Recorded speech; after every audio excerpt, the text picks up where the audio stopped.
Hello and welcome to another episode of Fairly Fiber Fun. Today we are prepping a lovely Gulf Coast native fleece. Look at the length of this lock. It is ridiculously long, and the crimp, well, this one's dirty, but the crimp is just so amazing, and it's soft and it's lovely, and I'm absolutely in love with this. I wish you guys could feel it. I want to make a combed top to spin a very smooth yarn, but I don't have wool combs, so this is how I'm working the fleece without combs.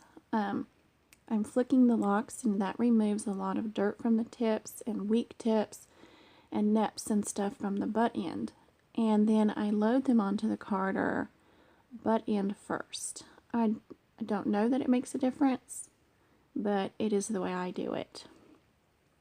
So I am painting because when I tried to load the locks in through the feeder tray, it just messed up the direction of the fibers and created a very messy batt, which meant a lot of neps. So I am still getting to know my drum carder. So this is the easiest way I found to make a smooth batt in one go. And you don't have to run it through the carder again. This is a perfectly smooth batt.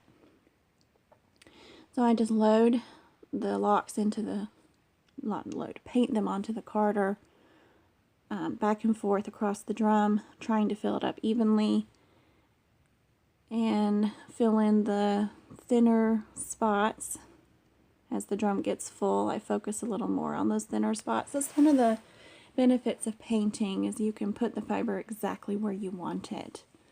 So I'm just going to keep going and packing in a lot. Now, this drum carder, it's a Howard brush drum carder, and it's got the big drum and the two liquor in drums, and it's not huge, but I have found I can cram between 60 and 70 grams on here easily, possibly more than that depending on the fiber that I'm using.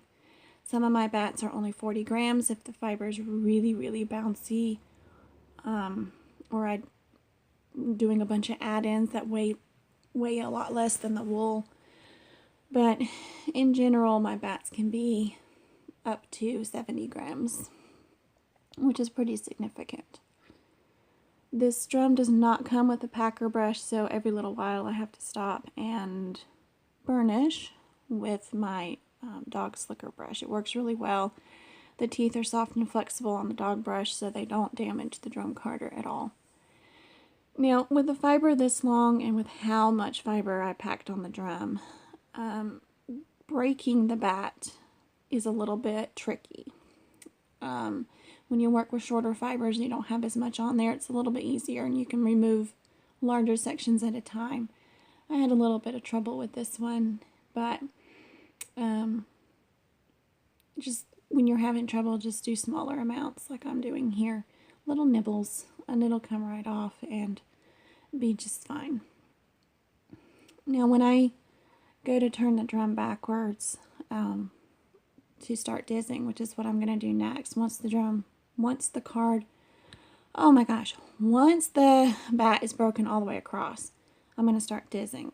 But before then, if I leave the batt the way it is now and try to back that up under the liquor drums, it's not going to move. It's going to get stuck. So I'm using my porcupine quill to kind of pack the broken end of the batt back into the teeth of the drum carder so that it doesn't stop the drum from turning and doesn't get stuck, which could damage your drum carder. And it's not something you have to do with every drum carder. It's just something I found I have to do with this one. That's my homemade diz, and for some weird reason I decided to use the smallest hole. That didn't work too well. If you get too much fiber in your diz and it doesn't want to work, you just want to grab the fiber before and after the diz and kind of pull it, which you can't really see it, but that's what I did there. And that'll stretch out those fibers so that they're not clumped up as much, and you'll be able to get it through the diz. Now, I am very new and inexperienced at dizzing. I don't do a good job with it. And I have tried to diz around and around and around the drum, which is what you see most of the time on YouTube videos, but it just doesn't work for me. So I'm dizzing back and forth, and that works really, really well. So I will diz back and forth until I have all of the fiber removed from the drum. And this is supposed to happen where, you know, in the perfect world that doesn't exist, the roving comes off perfectly in one long strip. But in real life, with my inexperience, the roving breaks and it comes off in pieces instead of one gorgeous long piece. Also, my roving is not super even because, again, I'm very new to this, but it works, it spins beautifully, so I'm happy with it. And I'll keep practicing until I get better because practice makes perfect. So now I'm showing you a different view so you can see how I get the last little bits of fiber off the drum into the roving. Because sometimes it works beautifully where on the last pass you're pulling it all off, and sometimes you have a little bit left over.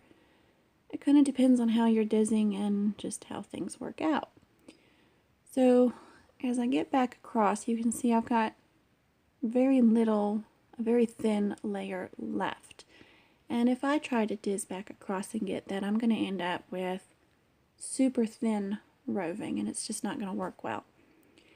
Now, if you're an experienced dizzer, you may have a better way of doing this, and that's lovely. I would love some tips and some pointers, but this is just how I'm doing it as I'm new to the whole concept of dizzing fiber off the drum carder. I can dizz off hand cards all day long, but dizzing off the drum carder is not as easy. So I picked up all the thin fiber, and I'm going to put it on top of where I'm at with the diz, and I'm going to continue dizzing until I've got it all off. And that works so beautifully. Look at this. Voila! Clean drum. So I just let it fall on the floor when I was carding and the roving. And now I'm just making a ball because that's the easiest way I found to organize it so it doesn't get damaged or messed up.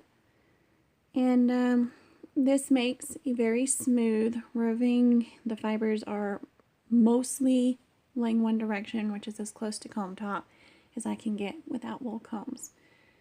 Thanks for watching. I hope you enjoyed this and I hope you learned something. Don't forget to subscribe if you haven't already.